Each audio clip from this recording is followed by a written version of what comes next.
All right. What's up, everybody? All my people in Manhattan, the Bronx, Queens, all the way to Staten Island, my home borough, Brooklyn. Back at it with another video. This is going to be another entry into the Greatest Games Ever series. This is going to be on the 2017 NFC Divisional Playoff game between the New Orleans Saints and the Minnesota Vikings. A game forever remembered in NFL lore for the signature play at the end of the game known as the Minneapolis Miracle, which we're going to get to in a minute. First, a little backdrop. First, starting with the home team, the Minnesota Vikings, who, the previous year, even despite losing future Hall of Famer Adrian Peterson in Week 1 to an ACL injury and quarterback Teddy Bridgewater for the entire 2016 season, they started out 5-0 under the leadership of Sam Bradford and a hellacious Vikings defense. But they couldn't hold up, and they collapsed, and they finished the season at 8-8. And missed the playoffs. Going into the next year, Teddy Bridgewater was still out with injury, so the Vikings went and got a man named Case Keenum to quarterback their offense instead of relying on old bum-ass Sam Bradford. Sam Bradford had his moments, and the Vikings, they were led by a young core, star wide receiver Stephon Diggs and breakout star of 2017 Adam Thielen, who had a career year in 2017. They also had star tight end Kyle Rudolph, who made the Pro Bowl, and they were all, and like I said, that hellacious defense. They had Everson Griffin, Anthony Barr, Linval Joseph,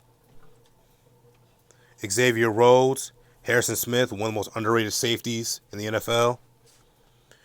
They also had the Mike linebacker Eric Kendricks. That Vikings defense finished the 2017 season as the number 1 ranked defense in the NFL, despite starting out the season 2-2.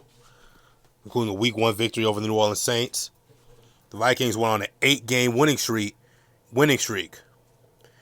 To finish the season 13-3 and the number 2 seed in the NFC, heading into the playoffs. So obviously, they got the wild card week bye.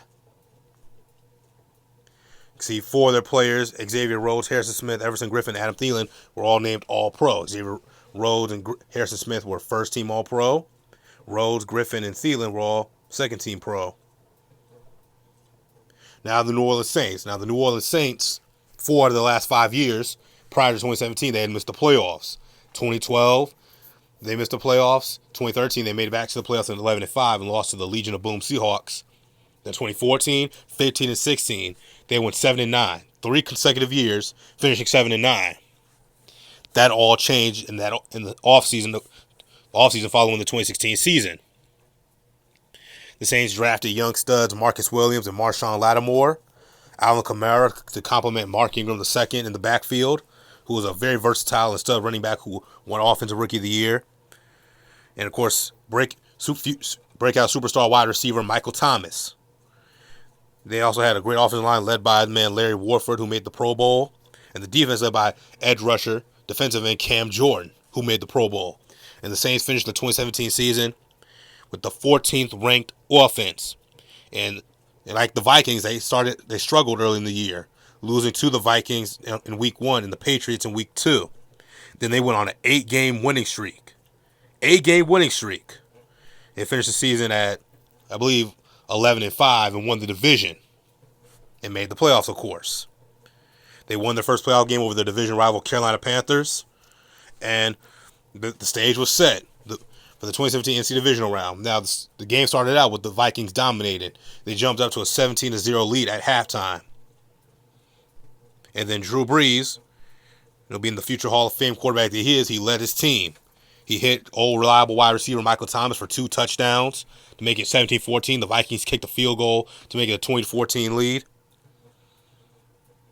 Then Drew Brees handed it off to the rookie Alvin Kamara, who pounded the rock into the end zone to give the Saints the 21-20 lead. And then it was just field goals back and forth. The Vikings kicked a field goal to make it 23-21. The Saints kicked a field goal to make it 24-23. And that seemed to be ball game. I remember watching that game thinking, oh, come on, man. It can't end like this for the Vikings, I was kind of rooting for the Vikings because if you know anything about the Minnesota Vikings history, when it comes to the postseason, they have the worst of luck. I mean, not to digress, but they lost 4 Super Bowls in I believe an 8-year span. Lost Super Bowl 4, lost Super Bowl 8, lost Super Bowl 9, lost Super Bowl 11. That was with their famed Purple People Leaders defense. Then in the 1987 NFC Championship game, they lose that after upsetting the 49ers in the divisional round. And we all know what happened in 1998. They go 15-1. Randy Moss, the highest scoring offense in NFL history to that point, and they lose on a Gary Anderson field goal. And then overtime, lose on a Moore Anderson field goal. And then 2003, they weren't like 6-0. They collapsed. In the last game of the season, they lose to the Cardinals. And then 2 years prior to this, in the 2015 wildcard game in Minnesota, they lose to Seattle 10-9 when the kicker horribly missed a field goal wide to the left. So knowing that history about the Vikings, I was kind of rooting for them to get some playoff success. But if the Saints had won, I'd been happy too for Drew Brees. So the clock winding down, Case Keenum hit Stephon Diggs, and the safety Marcus Williams whiffed the tackle. Stephon Diggs ended up staying on his feet, and you hear Joe Buck give that kind of call. Passes caught. Diggs, sideline, touchdown, unbelievable. Vikings win. That's probably one of the best, if not the best, Joe Buck call I've ever heard.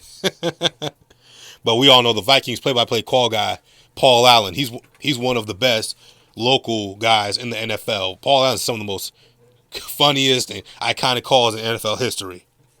But Stephon Diggs went up the sideline, took it 61 yards to the house for a touchdown. The Vikings ended up winning 29-24. And this play went down in NFL history as the Minneapolis Miracle.